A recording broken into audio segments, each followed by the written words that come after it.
Hi everyone, how you doing? It's Helene here. I'm just turning off a machine that's going because otherwise it's going to be too loud for the live.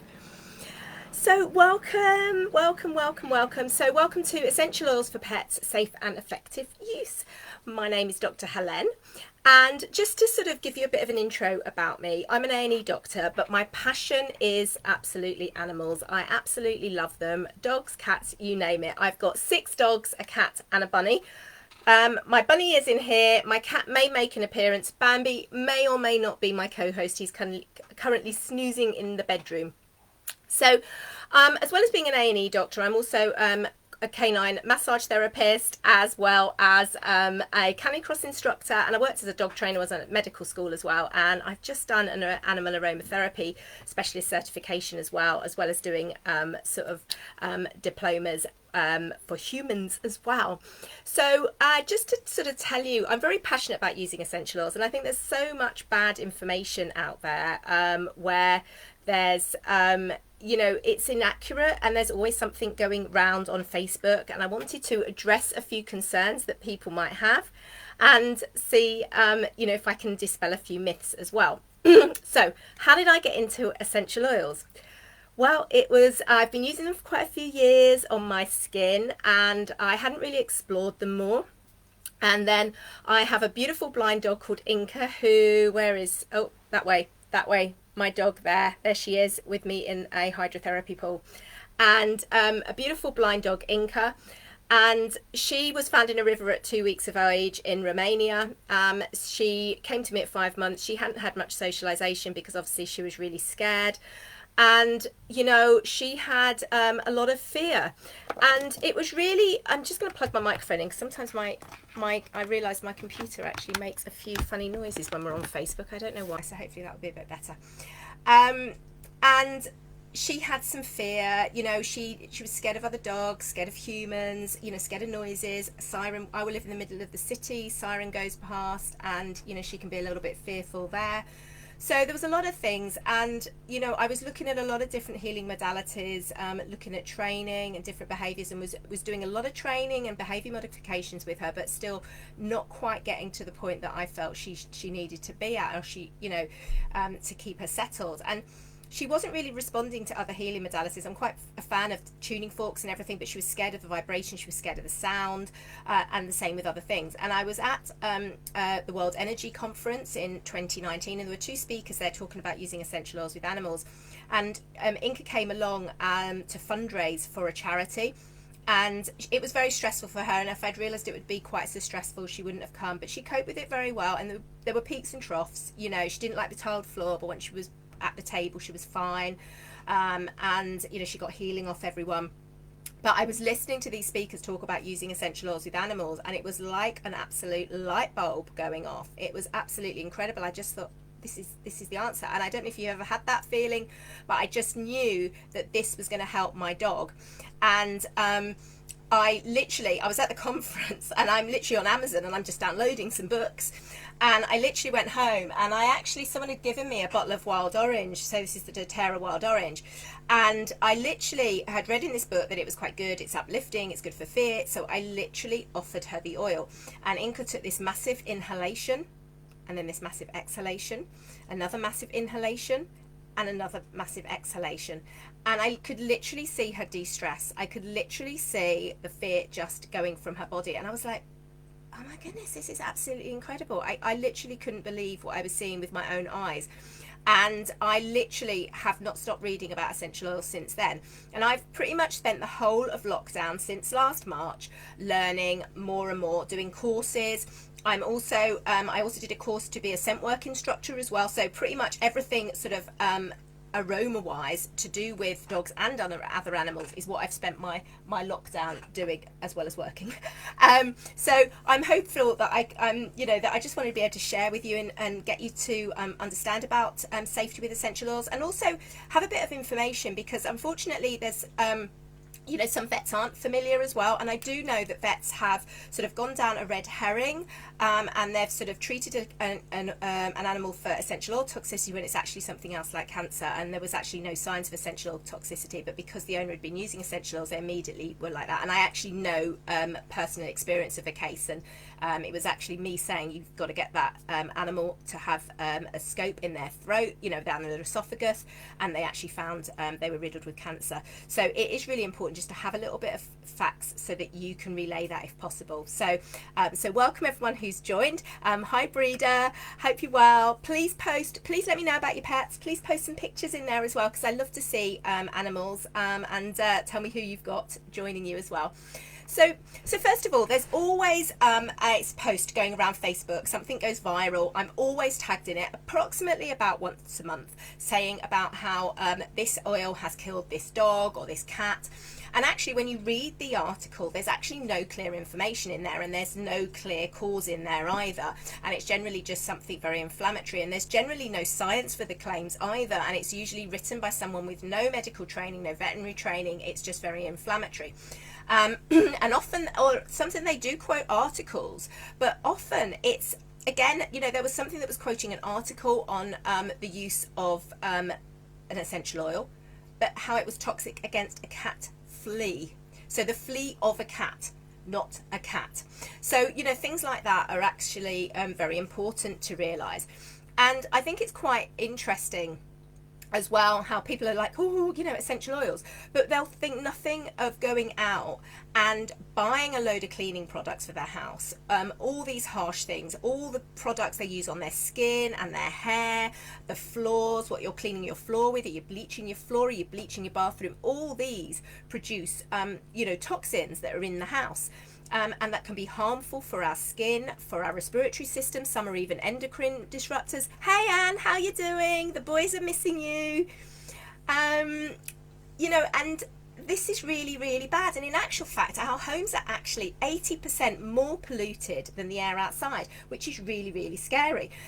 You know, and it's, you know, often when you see these articles as well, it's because people have been using things like plug-in air fresheners or, you know, sprays and things like that, and that's actually caused the toxicity, not the actual essential oil.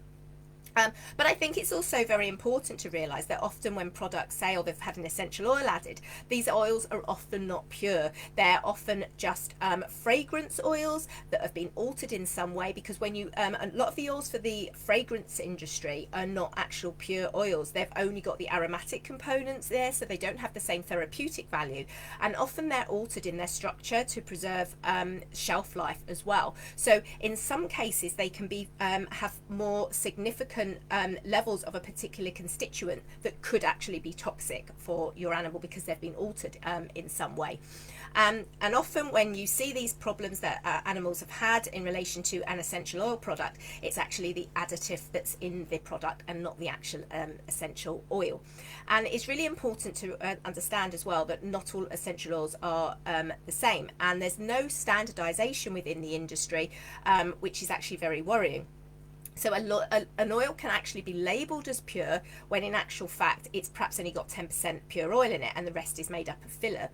And, you know, it's really important. So all the doTERRA oils have, get a pure oil, so this is peppermint, have a batch number on the bottom, and you can go to source2u.com, enter in the batch number, and it gives you all the information about it, all the sort of the information that's been conducted in the lab where they do gas chromatography and mass spectrometry, and they analyse all the constituents in the oil.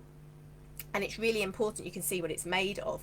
And I know that a lot of companies, this is all public by the way for doTERRA, but a lot of companies, doTERRA is actually the only company to release this information publicly, and a lot of companies don't.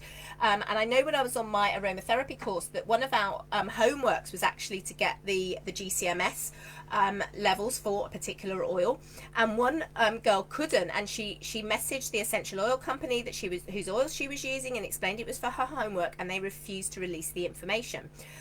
So that is like, well, why? You know, because it's not going to be of any use for, like, you know, anything apart from our education and knowing what's in that actual oil. So it's really important that you only use pure oils, and a lot of the oils, for example lavender oil, is actually consumed more than it's produced. So we know that, hey Georgie, just seen your message, hey. So we know that there is sort of this lavender oil must be adulterated in some way, because if consumption overdoes is more than production, then come on, it's got to come from somewhere.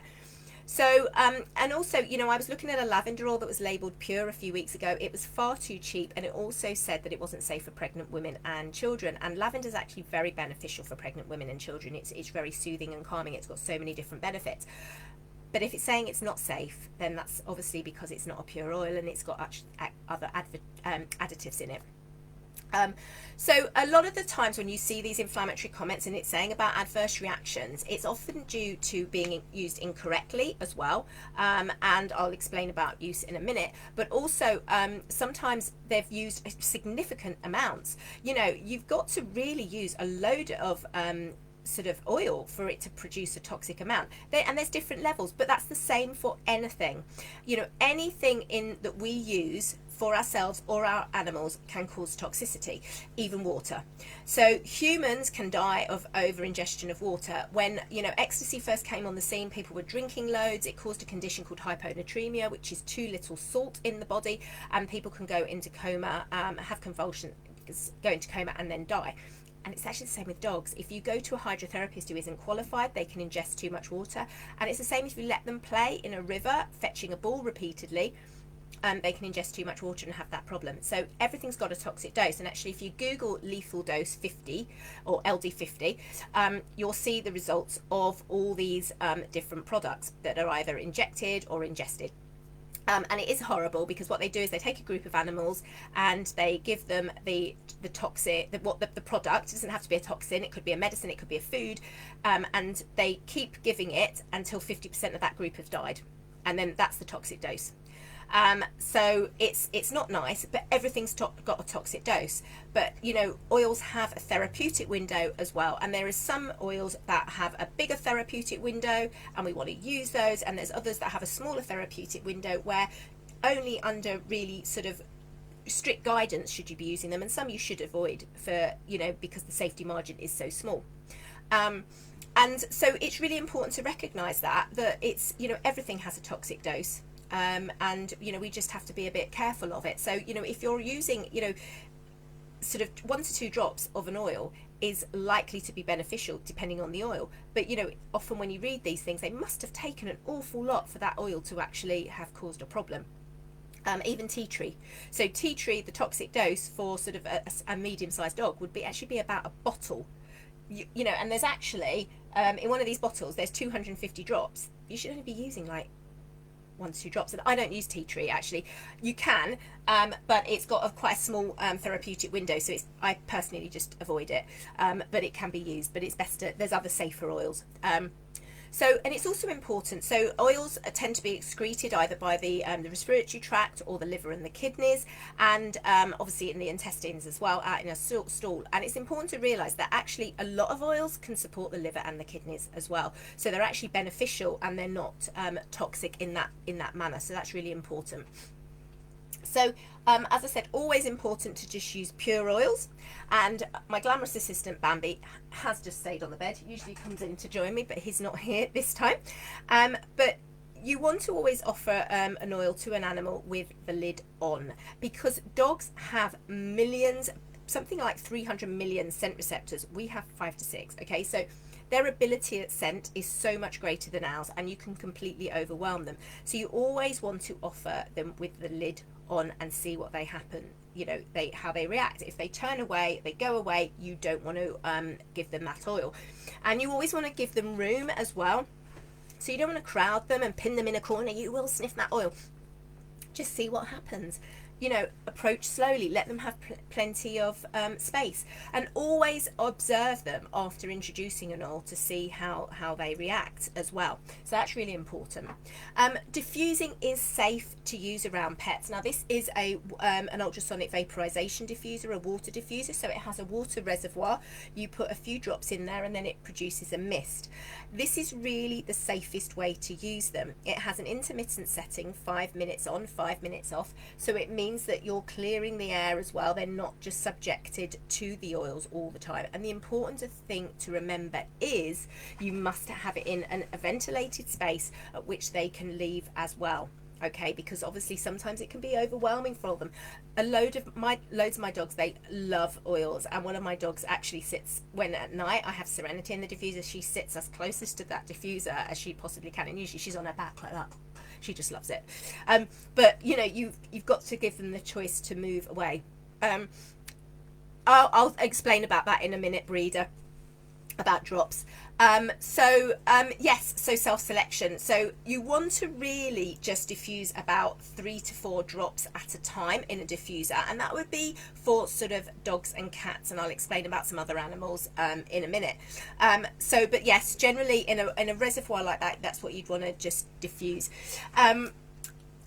Don't use those reed diffusers that are just in the oils, because they can they're just offering too much oil into the atmosphere. It's just too much. And also you want to avoid those lamps as well, you know, the ones where you put the little tea light under it and then it burns, because when you start heating an oil, you start changing the chemical structure of it so that it's altered, and so that alteration could be toxic. But also they can get those candles and things like that, they actually have toxins in them as well, so you really don't want to have that. And you know, I used to always have a little oil burner, and then the more and more I learned before I even started using oils about sort of toxic free living and everything, I was like, oh, I'm not using candles anymore because they've just got toxic. So breeder, is it just dogs you have, or do you have cats as well, or other animals? I'm going to go through some other animals in a bit as well, but generally diffusing in this manner is completely safe.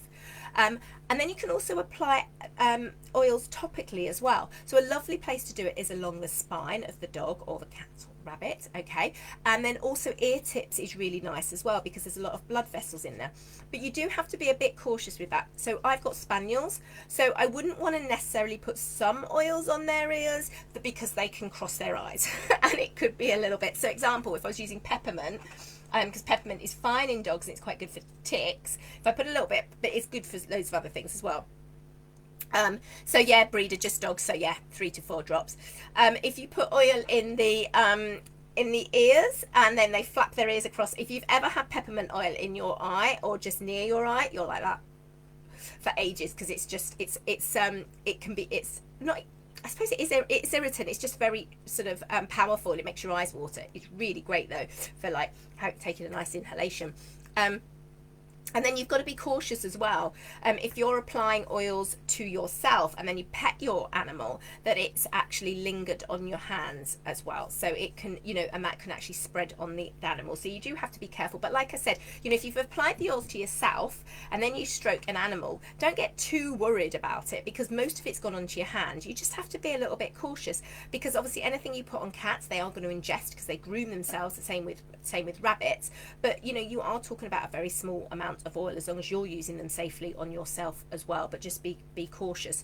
So if you've got one that's 4 kilograms, that should be absolutely fine, breeder, absolutely fine. So what are the top 10 oils to use? Well, frankincense is great because it's great for cellular health, it's great for calming, it's great for pretty much supporting everything of the body. Then we've got beautiful lavender, which is soothing and healing for the skin as well. And both frankincense and lavender are known as enhancers, so anything you pair them with, it's going to enhance the effects of. And then we've got helichrysum. Helichrysum's brilliant. It's very good for sort of neuralgia, so nerve-like pain, and it's also very good for wound healing as well. And it's really great if you pop it on a wound. You do need to use it diluted, but it's really good for stopping bleeding as well. So I've used that a few times. Zengest is our digestive blend, and it's really lovely if a dog's got a poorly tummy or a cat, or you can use it on your bunny. I've used it in those ways as well, so that's a really good one as well if they get motion sick as well. Then we've got On Guard, which has protective blend, which is really good for supporting the immune system, and I always like to use it as a preventative. I got a dog that's a bit of a food thief, so if I ever catch her and she's eaten something she shouldn't, I'm like, oh my goodness, she hasn't a drop of On Guard, just to be on the safe side. And then beautiful balance blend, This is one of my favorites. So this is one that we always use every day in the diffuser. I pop it on my feet in the morning. Two of my dogs who get stressed, they have it on their back. It's just an amazing oil. It's one we always use in our mood management challenges as well, because it's so great for supporting your emotions and bringing calming and grounding.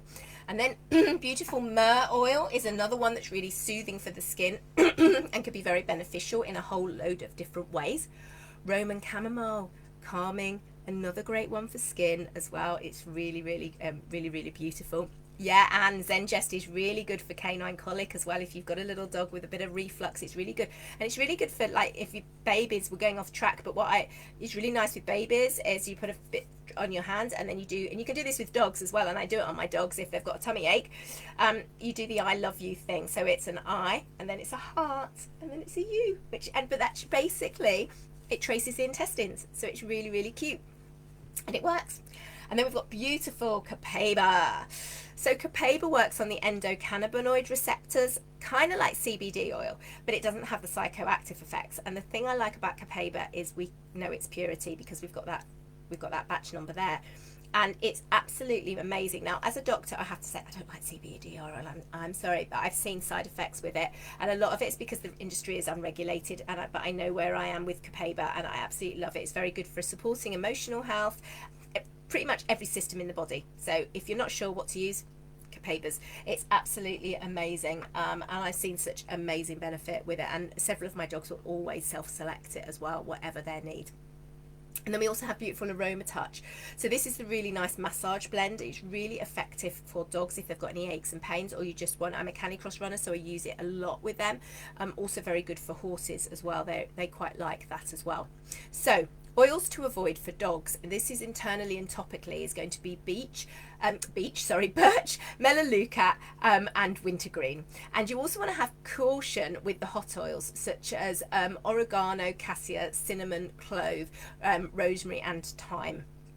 And then you want to be a bit cautious if you're diffusing around the dogs. The oils to be cautious of are melaleuca, cassia, cinnamon, I've lost my note, can't see my notes, oregano, and thyme. But that's just to be a bit cautious when you're diffusing them. And then we've got cats. So let's talk about cats. So there's a lot of incorrect information about cats and essential oils, and people are like, oh, you shouldn't use them. But in actual fact, essential oils can be really beneficial for cats. You just have to be a bit cautious because cats lack a liver enzyme that helps the metabolism of the essential oils. So they can be a little bit more sensitive, but they are actually there are lots of oils that are very beneficial with them. And they're actually susceptible, because they lack this enzyme, they're actually susceptible to all kinds of toxicity, not just related to essential oils. But the main issue with oils is really from oils that aren't pure because of different solvents. But you should try to avoid giving oils to cats topically every day, because they are obviously going to ingest them, but there are some exceptions, and I talk more about that in cat workshops and things that I do. And for cats, you'd be looking at diluting them, the oils, so 1 drop in 7.5 mils of carrier oil and 2 drops in 10 mils. And I should have said about the dogs, so if they're over 10 kilograms, then 1 drop in 5 mils of carrier oil. If they're under, then 1 drop in a teaspoon. And you want to make that even stronger if it was a hot oil. So you'd be, even in a bigger dog, you'd be looking at a 1 drop in 10 mils of oil. And let's just have, can you use, is that deep blue, Anne? If it's deep blue you're talking about, then no. Deep blue's got wintergreen in, so you want to keep that well away from doggies, but aroma touch is very good. And then oils to avoid topically and internally for cats are citrus oils, birch, melaleuca, peppermint, spearmint, and wintergreen. And when you're diffusing around cats, you want to be a bit cautious diffusing melaleuca, cassia, cinnamon, oregano, thyme, peppermint, spearmint, birch, and wintergreen. There's quite a list. But they can and they do enjoy sort of essential oils. And I love neroli. My cat Holly loves neroli. I used to always put neroli on when I used to have a nap, and then I realized that she was actually pouring me all the time, so because she just wants the neroli, and so I wasn't napping, so I can't use that anymore. So but it is safe. I've actually got wild orange in here, so you can diffuse around them, but obviously all the time you're going to make sure you've you've got space for them to go, which they, you know, my cats and everything has. So no problem, now let's talk about birds.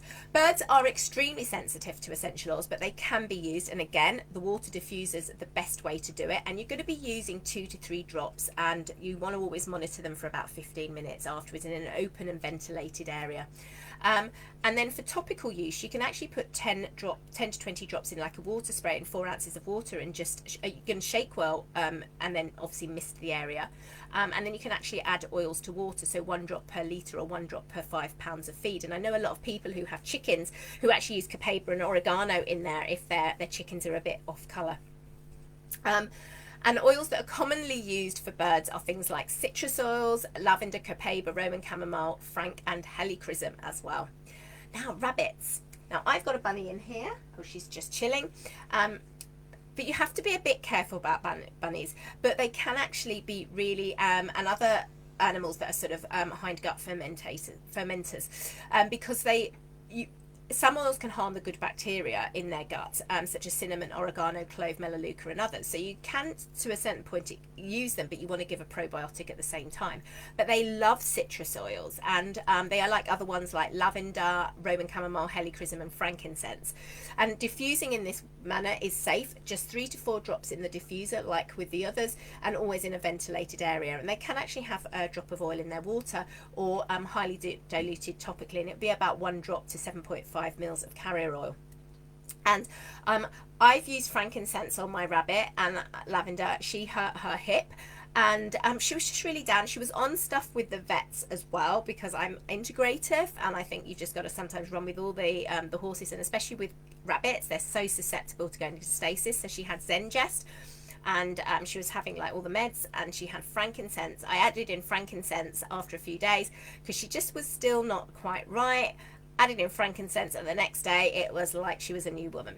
It literally just, I don't know, just perked her up. Her hip seemed better. It was just quite like, wow. I'd never used oils like that before on her, just a Zengest before, but I was really blown away. But again, obviously it's just making sure you got the right dilution.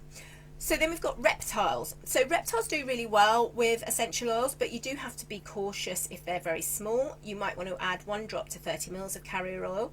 Diffusion's also very, excuse me, highly effective, and you want to be cautious with pine oils. Amphibians are particularly sensitive, so just be cautious. So again, 1 drop to sort of 30 drops of carrier oil, and again, caution with hot oils as well. And then horses. So horses absolutely love the oils, especially peppermint. They just love that. And actual fact, because they're so big, they can pretty much have the same dilution as humans.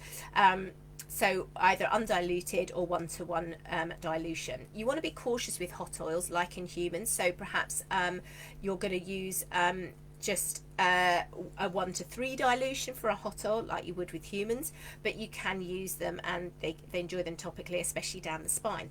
But don't apply them to the saddle area before riding. And also it's always good to just be mindful if you can diffuse around them as well, and there's loads of oils that they can actually really do well on, and they really like them. But again, a same process of self-selection. So just in general, with all animals, oils to avoid with pregnant or nursing or young animals is arbor vitae, basil, birch, cassia, cinnamon, rosemary, thyme and wintergreen. And also don't use oils on the nose, in the ears or the eyes or the genital area. If you apply too much, just add a carrier oil immediately to dilute it. Now I really like using fractionated coconut oil. This is the one from doTERRA. Fractionated coconut oil is less greasy, it's really well absorbed, and also it's safe. Because dogs and animals, they will ingest it to a certain point and lick it. And although there are other carrier oils, they do actually have some more risk associated with them. There has been evidence of some liver toxicity with jojoba oil and things like that. So I prefer just to use fractionated coconut oil, and it's just dead simple. And also remember, less is more. And also be really careful if you're using a topical medication as well. you know, if you're using it with oil, so something like a flea treatment or something. But actually, to be honest, since I've been using oils, I haven't actually had any problems with fleas, and I use some flea recipes and TerraShield and everything, and it's been absolutely brilliant. So just finally, oils to avoid if epileptic or have seizures are rosemary, and this is the same for humans actually. So rosemary, fennel, sage, camphor, eucalyptus, basil, wintergreen, and any blends containing them. If your animal has any clotting or bleeding disorder or takes an anticoagulant, then you need to avoid wintergreen, blue tansy, cassia, cinnamon, clove, fennel, marjoram, oregano, patchouli, and thyme. If your dog is diabetic, you want to be careful. Monitor the blood sugar regularly, and so that will be cassia, cinnamon, dill, fennel, lemongrass, marjoram, melissa, myrrh, oregano, and also be a bit careful about some of the photosensitizing oils, because like citrus and also cumin. So if you've put the oils on exposed parts, the area can be more photosensitive, so you shouldn't actually go out in the sun for about 12 hours. But generally you're not going to be using the oils on because they're so hairy on a photosensitive part, but they can actually get absorbed via the hair, so you just want to be a bit cautious about that as well, and that's the same for you as well. So I hope I've dispelled a few myths and answered any questions that you might have. Do just let me know if you've got any questions, and I will answer them even after this is finished. If you'd like to join one of the workshops and learn more, or join a class, please see the link, please see events, and also, or there's a link you can fill in and it will just send it to me. Workshops will be starting probably end of March, early April, so get yourself on the wait list, and hope that's, yeah, like I said, I hope that's answered all your questions. So do shout if there's anything else. Please let me see some pictures of your animals. I'd love to see them, and please stay safe, please stay well. Take care, everyone.